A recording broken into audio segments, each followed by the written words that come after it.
احنا تعبنا مبقاش بقى فينا حيل، كنا بنسهر نذاكر طول الليل، ونجحنا بعد عذاب وذل ومرمطة، كان هيجيلنا اكتئاب نفسية محبطة. للموت خنيقة وصعبة مقرفة، كيميا وفيزياء وتاريخ عربي وفلسفة، وده غير بقى النظام والقرارات الكتير، كلنا بندعي ليك يا سيادة الوزير.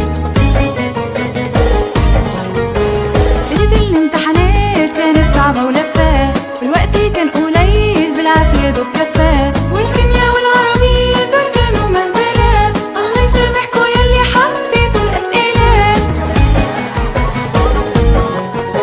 بكرونا بهدلتنا شفنا منها العجب، ربتنا وشقلبتنا علمتنا الاداب. الدفعات اللي فاتت دي جت يا بختهم، دول ما ذاكروش وطلعوا اوائل كلهم.